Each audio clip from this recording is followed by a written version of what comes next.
I don't live anywhere near a forest, but every morning my home is littered with pine needles.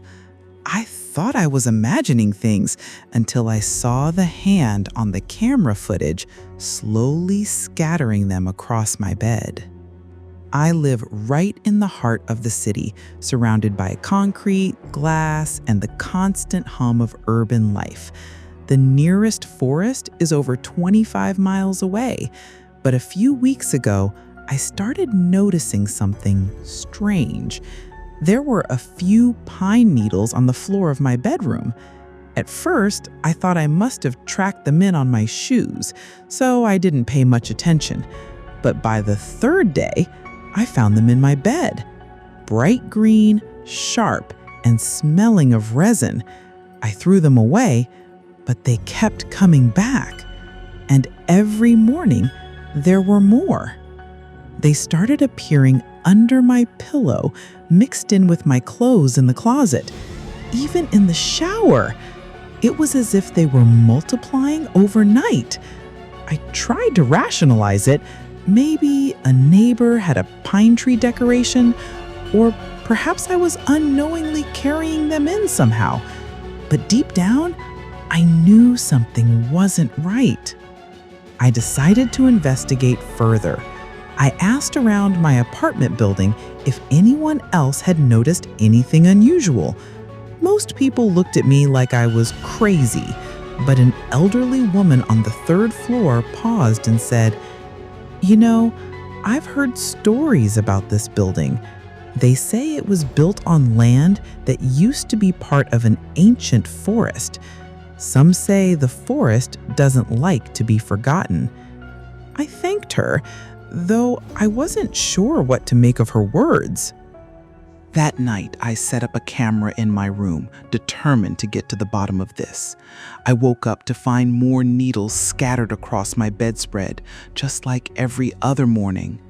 With a sense of dread, I played back the footage.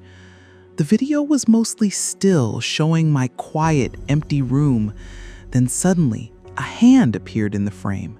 It was pale, almost translucent, and it moved slowly, deliberately scattering pine needles across my bed. I froze, my heart pounding in my chest. The hand didn't belong to anyone I knew. It was like nothing I had ever seen. I rewound the footage, watching it over and over, hoping to make sense of it. But there was no explanation, just the eerie, unsettling image of that hand and the pine needles it left behind.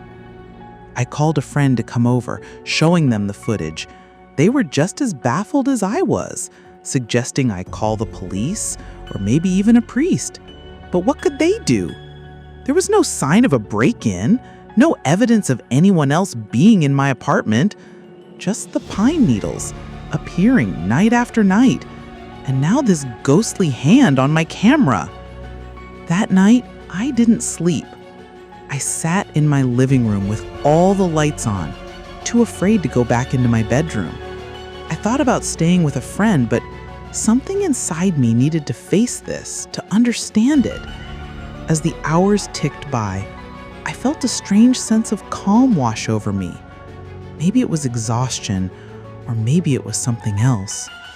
When the first light of dawn crept through my windows, I cautiously made my way back to my bedroom. The pine needles were there again, of course, but this time there was something else. A small, intricately carved wooden box sitting on my nightstand. I don't know how long it had been there or where it came from, but I felt an odd pull toward it. With trembling hands, I opened the box. Inside was a single, beautifully crafted pine cone and a note. The paper was yellowed with age, and the handwriting was elegant but faded. It read, "For the keeper of the forest's memories." I turned the note over, but there was nothing else. No signature, no explanation. I decided to visit the local library to research the history of my building and the land it stood on. The librarian helped me find old newspapers and historical records. It turned out that my building was indeed constructed on what used to be the outskirts of a vast, ancient forest. The forest had been cleared decades ago, but legend spoke of a spirit that guarded it, a spirit that didn't take kindly to those who disrespected the land. I don't know what any of this means. I still find pine needles every morning, but the fear has lessened somehow. It's as if I've accepted this strange, inexplicable phenomenon as part of my life now. I keep the wooden box on my nightstand, and every so often I add the pine needles to it, as if collecting them might somehow unravel this mystery. But for now, I live with it. The pine needles, the ghostly hand, the wooden box, they're all part of my story now. And though I may never understand it, I can't help but feel a strange connection to something beyond this city, beyond my understanding. It's terrifying, yes, but also strangely beautiful. I've started dreaming of the forest. In my dreams, I walk among towering pine trees, their branches swaying gently in the wind. There's a sense of peace there, a quiet acceptance. Sometimes I see a figure in the distance, a silhouette that seems to beckon me closer. I wake up with a sense of longing, as if I've been called to remember something important. Last weekend, I took a trip to the forest that lies 25 miles from the city. I walked among the trees, feeling a connection I couldn't explain. I found a spot that felt familiar, though I'd never been there before.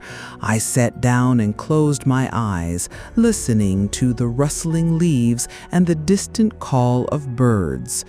When I opened my eyes, there was a pine cone lying in front of me, identical to the one in the wooden box. I brought it home and placed it next to the first pine cone. I don't know what this means, but I feel like I'm being guided towards something, a truth that lies just beyond my reach. The pine needles still appear every morning, but now I see them as a reminder, a connection to something ancient and forgotten. I've started keeping a journal, documenting each day's events and the number of pine needles I find. I've even begun to sketch the dreams I have, hoping to find a pattern or a clue. My friends think I've gone a bit mad, but I can't shake the feeling that there's a purpose to all of this, a reason I've been chosen to remember the forest's memories. And so I continue to live with this mystery, embracing the unknown and finding a strange comfort in the pine needles that scatter my home. It's a story I may never fully understand, but it's mine, and I'm determined to see it through to the end, whatever that may be. If it gave you chills, hit that like button, subscribe so you don't get lost between worlds, and write in the comments. Are you sure you woke up in your own world?